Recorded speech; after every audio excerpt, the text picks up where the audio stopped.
کہتے ہیں کہ اگر وہ اپنی چھڑی بحرۂ اسود میں ڈالتے تو بحرۂ روم تک طوفان برپا ہو جاتا ہے۔ کیا آپ جانتے ہیں جب عثمانی سلطنت انتہائی کمزور ہو چکی تھی تو اس وقت خلیفہ نے فلسطین کا سودا کرنے سے انکار کر دیا۔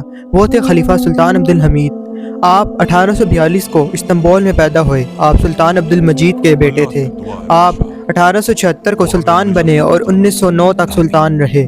آپ اس وقت سلطان بنے جب خزانہ خالی ہو چکا تھا، قرضے بڑھ چکے تھے اور یورپ ہر طرف سے دباؤ ڈال رہا تھا کہ کسی طرح سلطان عبد الحمید اور عثمانی سلطنت کو ختم کیا جا سکے۔ لیکن سلطان عبد الحمید نے اپنی آخری سانس تک عثمانی سلطنت کو بچانے اور اسلام کی خدمت کرنے کے لیے صرف کر دی۔ آپ نے اپنے دور میں حجاز ریلوے، اسپتال اور جدید نظام قائم کیا۔ ایک دفعہ یہودیوں کا سربراہ تھیوڈور ہرزل آپ کی خدمت میں حاضر ہوا اور کہا کہ ہم آپ کو بے شمار دولت اور عثمانی سلطنت پر جتنا قرضہ ہے وہ ہم ادا کر دیں گے، بس ایک ہی گزارش ہے کہ فلسطین کی زمین کا ایک چھوٹا سا ٹکڑا یہودیوں کے لیے دے دیں۔ سلطان عبد الحمید نے ہرزل کو صاف صاف کہہ دیا کہ ہم فلسطین کی زمین کا ایک ٹکڑا بھی نہیں دیں گے، یہ زمین ہماری نہیں بلکہ امت کی امانت ہے۔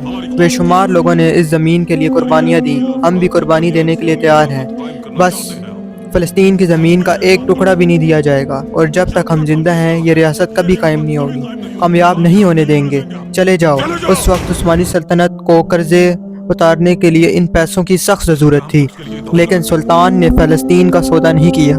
اس کے علاوہ جب فرانس ہمارے پیارے نبی حضرت محمد صلی اللہ علیہ وسلم کی شان میں گستاخی کرنی چاہی تو سلطان عبد الحمید غصے میں آ گئے اور فوراً اپنے وزیروں سے غصے میں کہا کہ اگر کوئی ہمارے دین اور ہمارے نبی پر حملہ کرے تو ہم قبر سے بھی اٹھ جائیں گے، ان کے ٹکڑے کر دیں گے، وہ ہمیں مار ڈالیں، لیکن اپنی نبی کی حرمت کے لیے ہم راکھ بن کر بھی اٹھیں گے۔